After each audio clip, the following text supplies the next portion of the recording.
એપ્રિલના અંતમાં આવશે ધૂળનું તોફાન, મે મહિનામાં આવશે વાવાઝોડું.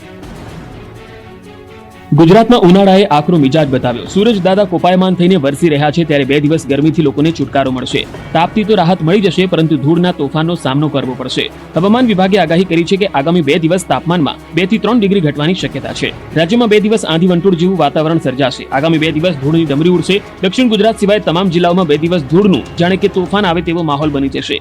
21 એપ્રિલે સમગ્ર ગુજરાતમાં ધૂળની ડમરી ઉડવાની શક્યતા છે. સાથે જ આગામી 7 દિવસ સુધી હીટવેવની પણ શક્યતા નથી. તો ફિશરમેને દરિયો ન ખેડવાની સૂચના આપી છે. બીજી તરફ અંબાલાલ પટેલે પણ તોફાનની આગાહી કરી. તેમના મતે 2 થી 3 દિવસ ગરમીનું જોર ઘટશે. ગુજરાતના કેટલાક જિલ્લાઓમાં ધૂળની ડમરી ઉડશે. સૌરાષ્ટ્રના ઘણા ભાગોમાં AQI લગભગ 270 ને પાર જવાની શક્યતા છે. એપ્રિલના છેલ્લા અઠવાડિયામાં વાતાવરણમાં મોટા ફેરફાર જોવા મળશે. એપ્રિલના અંતમાં ગરમી 44 ડિગ્રી સુધી તાપમાનનો પારો પહોંચી જશે. તો મે મહિનો વાવાઝોડું લઈને આવશે. 10 મે આસપાસ મોટા વાવાઝોડા આવી શકે. કચ્છના ભાગોમાં આંચકાના પવનની ગતિ 45 કિલોમીટર પ્રતિ કલાક સુધીની રહી શકે છે તેવું તેમનું કહેવું છે. અમરેલી બાદ વધુ એક લેટર કાંડથી હડકંપ. બીજેપી MLA મહેન્દ્ર પાડેલિયા પર કચેરીઓમાં ઉઘરાણા કરવાનો આરોપ. અમરેલી બાદ વધુ એક લેટર કાંડથી હડકંપ મચી ગયો છે. ગુજરાત ભાજપના વધુ એક ધારાસભ્ય વિવાદમાં આવ્યા છે. ઉપલેટાના ધારાસભ્ય મહેન્દ્ર પાડલિયા દ્વારા ઉઘરાણા કરતા હોવાનો લેટર વાયરલ થતા હડકંપ મચી ગયો છે. લેટરમાં આક્ષેપ કરવામાં આવ્યો છે કે ભ્રષ્ટાચારે માજા મૂકી છે, કાર્યકરોને બચાવવા માંગણી કરી છે. ધોરાજી ઉપલેટાના ધારાસભ્ય મહેન્દ્ર પાડલિયાના મળતિયા દ્વારા દરેક કચેરીમાં ઉઘરાણા કરતા હોવાનો લેટરમાં ઉલ્લેખ કરવામાં આવ્યો છે. વાયરલ લેટરમાં ભાજપ શિસ્તબદ્ધ પાર્ટી હોવા છતાં ઉપલેટાના ધારાસભ્ય ભ્રષ્ટાચાર કરવામાં ગળાડૂબ છે. ધારાસભ્ય દ્વારા નાના કોન્ટ્રાક્ટરથી લઈ મોટા કોન્ટ્રાક્ટર પાસેથી ઉઘરાણા કરવામાં આવી રહ્યા છે. ધારાસભ્યના મળતિયા દ્વારા પોલીસ સ્ટેશન, PGVCL એન્જિનિયર પાસેથી, તાલુકા વિકાસ અધિકારી પાસેથી, મામલતદાર પાસેથી તો ડેપ્યુટી કલેક્ટર પાસેથી હપ્તા લેતા હોવાનો લેટરમાં ઉલ્લેખ કરવામાં આવ્યો છે. આ લેટર કાંડ અંગે ધારાસભ્ય મહેન્દ્ર પાડલિયાએ આક્ષેપો ફગાવ્યા છે અને કહ્યું છે કે મને બદનામ કરવાનું ષડયંત્ર છે. સાથે જ જૂથવાદ સપાટી પર આવ્યો છે. આ અંગે ધારાસભ્યએ જિલ્લા પોલીસ વડાને પત્રની કોપી મોકલીને આવું કૃત્ય કરનાર સામે પગલાં લેવાની માંગણી કરતી રજૂઆત કરી છે. પશ્ચિમ બંગાળમાં હિન્દુઓની હત્યાઓ મામલે ગુજરાતમાં VSP દ્વારા વિરોધ પ્રદર્શન. મમતા બેનર્જીનું પુતળું ઉબાડતા પોલીસ સાથે ઘર્ષણ. પશ્ચિમ બંગાળમાં હિન્દુઓ પર ચાલી રહેલી હિંસાનો દેશભરમાં વિરોધ થઈ રહ્યો છે. વિશ્વ હિન્દુ પરિષદ અને બજરંગ દળ દ્વારા ગુજરાતભરમાં વિરોધ પ્રદર્શન કરવામાં આવ્યું. અમદાવાદના સુભાષ બ્રિજ ખાતે વિશ્વ હિન્દુ પરિષદ અને બજરંગ દળના કાર્યકરોએ મમતા બેનર્જીનું પુતળું બાળી વિરોધ નોંધાવતા પોલીસ સાથે સામાન્ય ઘર્ષણ સર્જાયું હતું. અમદાવાદના સુભાષ બ્રિજ ખાતે વિશ્વ હિન્દુ પરિષદ અને બજરંગ દળના કાર્યકરો મોટી સંખ્યામાં રોડ પર ઉતરી આવ્યા હતા. સવારથી અહીંયા લોકો ભેગા થયા હતા અને મમતા બેનર્જીની પશ્ચિમ બંગાળ વિશેની વિચારધારા વિશે વિરોધ પ્રદર્શન કર્યું હતું. આ સમગ્ર આંદોલન અને સૂત્રોચ્ચાર વચ્ચે અચાનક વીપ દ્વારા મમતા બેનર્જીનું પુતળું લાવીને બાળી દેવામાં આવ્યું હતું. આ સમયે પોલીસ અને વિશ્વ હિન્દુ પરિષદના કાર્યકરો વચ્ચે સામાન્ય ઘર્ષણ પણ થયું હતું. પશ્ચિમ બંગાળમાં રાષ્ટ્રપતિ શાસન લાદવાની માંગ કરી. આ તરફ સુરતમાં પણ હિન્દુ સંગઠનોએ વિરોધ કર્યો. સુરતમાં હિન્દુ સંગઠન દ્વારા જિલ્લા કલેક્ટરને આવેદન આપવામાં આવ્યું. પશ્ચિમ બંગાળમાં હિન્દુઓ પર થઈ રહેલા અત્યાચારને લઈને આવેદન આપવામાં આવ્યું. વિશ્વ હિન્દુ પરિષદ, બજરંગ દળ, દુર્ગા વાહિની સહિતના હિન્દુ સંગઠનોએ રોડ પર ઉતરી ઉગ્ર હલ્લાબોલ કર્યો. તો વડોદરામાં પણ વિશ્વ હિન્દુ પરિષદ દ્વારા આજે પોસ્ટરો અને બેનરો સાથે કલેક્ટર કચેરીને ગજવી હતી. મોટી સંખ્યામાં વિશ્વ હિન્દુ પરિષદના કાર્યકરો જોડાયા હતા અને મમતા સરકાર સામે ભારે સૂત્રોચ્ચાર કર્યા હતા. કલેક્ટર કચેરી ખાતે કાર્યકરોએ રામધૂન અને હનુમાન ચાલીસા અને જય શ્રી રામના ગગનભેદી નારા લગાવ્યા હતા. કોઈ અપ્રિય ઘટના ન બને તે માટે પોલીસ દ્વારા ચુસ્ત બંદોબસ્ત ગોઠવી દેવામાં આવ્યો હતો. કલેક્ટરની સંકલન બેઠક ચાલી રહી હોવાથી પહેલા કલેક્ટર કચેરી પ્રાંગણમાં ધરણા કર્યા બાદ VSP કાર્યકરોની ધીરજ ખૂટી મોટી સંખ્યામાં VSP કાર્યકરો સંકલન બેઠકના સ્થળે પહોંચ્યા હતા. જ્યાં સંકલનની બેઠક ચાલી રહી હતી ત્યાં ધરણા પ્રદર્શન શરૂ કર્યું. પોલીસ બંદોબસ્ત વચ્ચે જિલ્લા કલેક્ટરને વિશ્વ હિન્દુ પરિષદના મહામંત્રી વિષ્ણુભાઈ પ્રજાપતિની આગેવાનીમાં આવેદનપત્ર આપવામાં આવ્યું હતું અને પશ્ચિમ બંગાળમાં રાષ્ટ્રપતિ શાસન લગાવવામાં આવે તેવી માંગણી કરવામાં આવી હતી. કેસર કેરીના પાકમાં રીસર્વેની માંગ સાથે ખેડૂતોના ધરણા. વિરોધ પ્રદર્શનના દ્રશ્યો છે તાલાલા ગીરના સેન્ટર ઓફ એક્સલન્સ ફોર મેંગોની ઓફિસે ખેડૂતોએ ધરણા કર્યા હતા. સૂત્રોચ્ચાર સાથે ધરણા પર બેઠા ખેડૂતો કેસર કેરીના પાકમાં નુકસાની બાદ તંત્ર દ્વારા સર્વે કરવામાં આવ્યો હતો, પરંતુ તેમાં અનેક ક્ષતિઓ અને કેટલાક ખેડૂતોના પાકનો સર્વે ન થવાનો આક્ષેપ સાથે ખેડૂતોએ બાયો ચડાવી હતી. કેટલાક ખેડૂતોને બાગાયત અધિકારી દ્વારા ઉડાવ જવાબ આપવામાં આવતા ખેડૂતોમાં રોષ વધુ ભભૂક્યો હતો. રોષે ભરાયેલા ખેડૂતોની એક જ માંગ છે કે જિલ્લા બાગાયત અધિકારી ખેતરોની મુલાકાત લઈ રીસર્વેની ખાતરી અને યોગ્ય જવાબ ન આપે ત્યાં સુધી ધરણા કરવાની ચીમકી ઉચ્ચારી છે. બાલાસિનોરમાં એક શખ્સે ભારે કરી પોતાના ઘરે પાણી ન આવતા પાણીની લાઈન જ તોડી નાખી. બાલાસિનોરમાં પાણી ન આવતા એક શખ્સે ભારે કરી મારે નહીં તો બીજા કોઈને નહીં સૂત્ર અપનાવી કંઈક આ રીતે પાણીની લાઈન પર કુહાડી લઈને તૂટી પડ્યો શખ્સ. બાલાસિનોરના ઇન્દિરાનગરમાં લાંબા સમયથી પાણીની સમસ્યા હતી. એક વ્યક્તિના ઘરે પાણી આવતું ન હતું. અનેક રજૂઆત બાદ પણ પાણી ન આવતા સ્થાનિક રોષે ભરાયો હતો અને કુહાડી લઈને ઘરની બહાર દોડી આવ્યો હતો અને પાણી જતી લાઈન તોડી નાખી હતી. કુહાડીના ઘા મારી આગળ જતું પાણી અટકાવી દીધું. મને પાણી ન મળે તો કોઈને નહીં મળે પાણી કહી રોષ ઠાલવ્યો અને પાણીની પાઇપ તોડી નાખતા રોડ પર પાણીની રેલમછેલ થઈ ગઈ હતી. બીજી તરફ પાણીની પાઇપ જ જાણે જમીનની ઉપર હોવાથી તંત્રની કામગીરી સામે પણ સવાલ ઉઠ્યા છે. અમદાવાદની વીએસ હોસ્પિટલમાં ક્લિનિકલ ટ્રાયલ કૌભાંડનો પર્દાફાશ, 8 ડોક્ટર સસ્પેન્ડ. થોડા સમય પહેલા જ હજુ તો અમદાવાદની ખ્યાતિ હોસ્પિટલનો ભાંડો ફૂટ્યો હતો. હવે અમદાવાદ સ્થિત આ બીજી હોસ્પિટલના કાંડ બહાર આવ્યા છે. વાત એમ છે કે અમદાવાદની ખ્યાતનામ વીએસ હોસ્પિટલનું મોટું કૌભાંડ બહાર આવ્યું છે. આ હોસ્પિટલમાં ફાર્મા કંપનીઓના રિસર્ચના નામે લાખોની લેતી દેતી હતી. હોસ્પિટલમાં આવતા દર્દીઓ પર દવાનું ક્લિનિકલ રિસર્ચ કરવામાં આવતું હતું. જો કે થોડા સમય અગાઉ આ ઘટના અંગે ફરિયાદ કરવામાં આવી હતી અને ત્યારબાદ સમગ્ર મામલે વિજિલન્સની તપાસ સોંપવામાં આવી હતી. વિજિલન્સની તપાસ બાદ હોસ્પિટલનું કૌભાંડ બહાર આવ્યું છે. આ કૌભાંડનો મુખ્ય સૂત્રધાર ડોક્ટર મનીષ પટેલ છે, જે કૌભાંડને અંજામ આપી રહ્યો હતો તેવું કહેવાય રહ્યું છે. ફાર્માકોલોજી દેવાંગ રાણાના ઈશારે કૌભાંડ થતું હતું. આ કૌભાંડ 5 વર્ષથી ચાલતું હતું. એક ટેસ્ટના 32 લાખ સગાના ખાતામાં જમા કરવામાં આવ્યા હતા. આ કેસને લઈને વીએસ હોસ્પિટલમાં કોન્ટ્રાક્ટ પર કામ કરતા 8 ડોક્ટરોને સસ્પેન્ડ કરવામાં આવ્યા છે. દ્વારકામાં નકલી સીઆઈડી અધિકારી બની રોફ જમાવતા 2 શખ્સ પકડાયા. નકલી કલેક્ટર, નકલી કમિશનર, નકલી પોલીસ, નકલી ડોક્ટર, નકલી લવાદ અને હવે નકલી સીઆઈડી અધિકારી પકડાયો. દ્વારકા પોલીસે આવા જ એક નકલી સીઆઈડી અધિકારીને દબોચ્યો. ખંભાળિયા જામનગર નેશનલ હાઈવે પરથી 2 નકલી અધિકારીને ખંભાળિયા પોલીસે પકડ્યા છે. આ નકલી અધિકારીઓ કાળા રંગની સ્કોર્પિયો કાર પર લાલ અને વાદળી રંગની લાઇટ અને સાયરન લગાવી રોફ જમાવતા હતા. તપાસમાં ખુલ્યું કે બંને યુવકો કોઈપણ જાતનો હોદ્દો ધરાવતા નહોતા. મૂળ અમદાવાદના બંને યુવકો સીઆઈડી ગુજરાત સ્ટેટના ડુપ્લિકેટ ઓળખ કાર્ડ દેખાડી રોફ જમાવતા હતા. ખંભાળિયા ટ્રાફિક પોલીસે આરોપીઓની સ્કોર્પિયો કારની તપાસ કરતા તેમાંથી દારૂ અને બિયરનો જથ્થો પણ મળી આવ્યો. પોલીસના મતે અમદાવાદ જિલ્લાના દિગ્વિજયસિંહ પરમાર અને કૃષ્ણપાલસિંહ સિસોદિયા સ્કોર્પિયો કારમાં સીઆઈડીના બોર્ડ લગાવીને ફરતા હતા. બંને આરોપી જાહેરમાં રોફ જમાવવા કાર પર આ રીતે બોર્ડ લગાવીને ફરતા હતા. ખંભાળિયા પોલીસે કયા ગુનાઓ આચર્યા તેની પણ તપાસ શરૂ કરી છે. આ તરફ નવસારીમાંથી નકલી નોટરી કૌભાંડનો પર્દાફાશ થયો. નવસારીથી નકલી નોટરી કૌભાંડ પકડાયું છે. વકીલના ખોટા સિક્કાથી એફિડેવિટ કરનારા સકંજામાં આવી ગયા. ચીખલીના આલીપોર ગામના યુવકે નકલી નોટરીનું કારસ્તાન રચ્યું હતું. નકલી એફિડેવિટથી નકલી દસ્તાવેજ બનાવતો હતો. ચીખલી પોલીસે આરોપીની ધરપકડ કરી છે. ચીખલીના એડવોકેટ નોટરીની ખોટી સહી સિક્કા દ્વારા વિદેશ જવાના કામ અર્થે ખોટું સોગંદનામું બનાવી આપતો હતો. ચીખલીના એડવોકેટની સહી સિક્કાવાળી એફિડેવિટની ઝેરોક્ષ વિદેશના કામ માટે બીજા પાસેથી મળતા સમગ્ર પ્રકરણ સામે આવ્યું. વકીલને જાણ થતાં ચીખલી પોલીસ મથકમાં ફરિયાદ નોંધાવવામાં આવી. ચીખલી પોલીસે શોએબ મંસૂર નામના વ્યક્તિને ઝડપી લીધો. હજુ તપાસમાં મોટા ખુલાસા થવાની સંભાવના છે. આ તરફ ગાંધીનગરથી બોગસ ફિટનેસ સર્ટિફિકેટ કૌભાંડ સામે આવ્યું. કૌભાંડોની ભરમાર વચ્ચે હવે ગાંધીનગરથી બોગસ ફિટનેસ સર્ટી કૌભાંડ સામે આવ્યું. આરટીઓએ ટેસ્ટ સેન્ટરમાં ચેકિંગ કરતા કૌભાંડનો પર્દાફાશ થયો. સમગ્ર મામલે આરટીઓએ પોલીસ ફરિયાદ નોંધાવી. ચેલોડામાં આવેલ એસએસ સ્ટોન ખાતે કૌભાંડ આચરાયાનો આક્ષેપ છે. ઓટોમેટેડ ટેસ્ટિંગ સેન્ટરમાં આ કારનામું ચાલતું હતું. વાહનોને ચેકિંગ કર્યા વગર જ ફિટનેસ સર્ટિફિકેટ આપી દેવાતા હતા. 2 વર્ષમાં 669 વાહનના ચેકિંગ વગર સર્ટી આપી દેવાયા.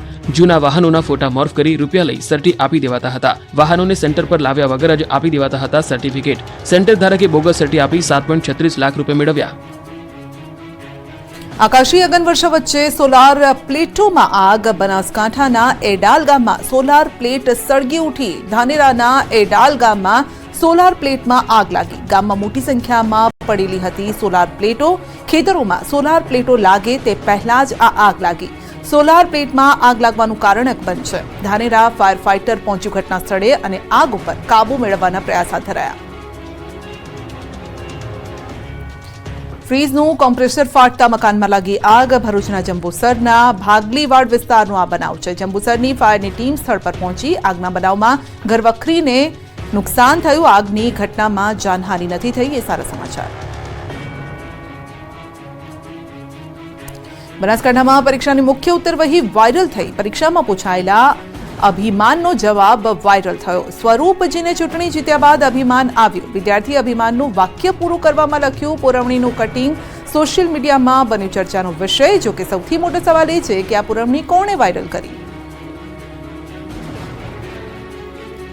સાંસદ અને ધારાસભ્યોને પ્રદેશ પ્રમુખે ટકોર કરી કે કોઈ દિવસ પાર્ટીના કાર્યકર્તાઓનું અપમાન ન થવું જોઈએ અને આનંદ છે કે 5 વર્ષમાં ક્યારેય આવી કોઈ ફરિયાદ નથી આવી. આમ પણ તેમણે ઉમેર્યું હતું. તાપીના નીઝરમાં ધારાસભ્ય જયરામ ગામિતના જનસંપર્ક કાર્યાલય અને વ્યારામાં જિલ્લા મધ્યસ્થ કાર્યાલયના ખાતમુહૂર્તમાં આવેલા પાટીલે આ વાત કરી હતી. કાર્યક્રમમાં સંગઠનના મહામંત્રી રત્નાકરજીએ પણ હાજરી આપી. અરવલ્લી જિલ્લાને 282 કરોડની મળશે ભેટ.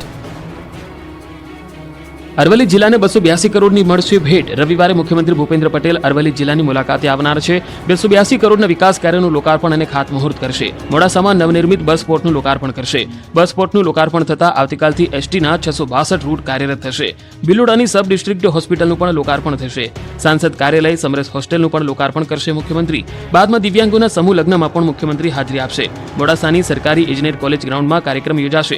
જિલ્લા વહીવટી તંત્રએ મુખ્યમંત્રીના કાર્યક્રમની તૈયારીઓને આખરી ઓપ આપ્યું છે. સાબરકાંઠા જિલ્લાના મુસાફરોને વધુ એક ટ્રેનની ભેટ મળી. સાબરકાંઠા જિલ્લાના મુસાફરોને વધુ એક ટ્રેનની ભેટ મળી. સાબરકાંઠા જિલ્લાના મુસાફરોને રેલવે મંત્રાલય દ્વારા વધુ એક ટ્રેનની ભેટ આપવામાં આવી. અસારવા ચિત્તોડગઢ ટ્રેન અગાઉ ડેમુ એન્જિન થકી કાર્યરત હતી, જેને મેમુ ટ્રેનમાં કન્વર્ટ કરવામાં આવી.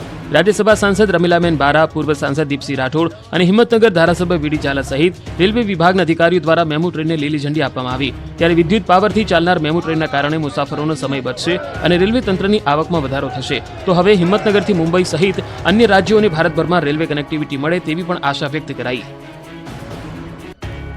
ધરમપુરમાં શિકારી દીપડો જે શિકાર બની ગયો. કૂવામાં પડ્યા બાદ બહાર નીકળવા માટે હવાતિયા માર્યા.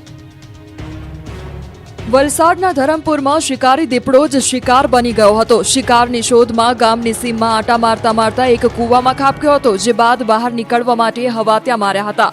રાનવેરી ગામ નજીક ગામની સીમમાં કૂવામાં દીપડો ખાબક્યો હતો. આ અંગેની જાણ થતાં લોકો એકઠા થઈ ગયા હતા અને વન વિભાગને જાણ કરવામાં આવી હતી. ઘટનાની જાણ થતાં જ ધરમપુર વન વિભાગની ટીમ તાત્કાલિક ઘટના સ્થળ પર પહોંચી આવી હતી. કૂવામાં પડેલા દીપડાનું રેસ્ક્યુ શરૂ કર્યું હતું. મહા મહેનતે દીપડાને કૂવામાંથી બહાર કાઢ્યો હતો. જો કે કૂવો ખૂબ ઊંડો હોવાથી દીપડાને બહાર કાઢવા પાંજરું ઉતારવામાં આવ્યું હતું. કલાકોની જહેમત બાદ દીપડાનું રેસ્ક્યુ ઓપરેશન હાથ ધરાયું. આમ કલાકોની ભારે જહેમત બાદ કૂવામાં પડેલા દીપડાને બહાર કાઢવામાં વન વિભાગને સફળતા મળી હતી. કૂવામાંથી બહાર કાઢી વન વિભાગ દ્વારા દીપડાનો કબજો લઈ તેના મેડિકલ ચેકઅપ કરાવવા સહિતની જરૂરી કાર્યવાહી હાથ ધરી હતી.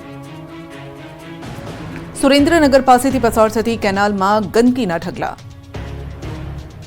સુરેન્દ્રનગરમાં નર્મદા કેનાલમાં ગંદકીએ સામ્રાજ્ય જમાવ્યું. સુરેન્દ્રનગર શહેર પાસેથી પસાર થતી મુખ્ય કેનાલ હાલ તંત્ર દ્વારા સમારકામના નામે 2 માસથી બંધ કરવામાં આવી.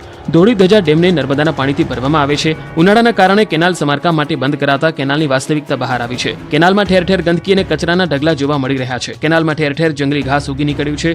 2 માસથી કેનાલ બંધ હોવા છતાં તંત્ર દ્વારા સફાઈ કરવાની પણ તસ્દી લેવામાં નથી આવી. ત્યારે કેનાલની સાફ સફાઈ કરવાની માંગ ઉઠી છે. તંત્ર દ્વારા સમારકામ અને સફાઈના નામે નાટક બંધ કરી નક્કર કાર્યવાહી કરવામાં આવે તેવી સ્થાનિકોની માંગ છે. કારણ કે આ જ પાણી 3 લાખથી વધુ લોકો પીવે છે. ત્યારે પ્રદૂષિત પાણી પીવાથી લોકોમાં ભયંકર રોગચાળો ફાટી નીકળશે તો કોણ જવાબદાર?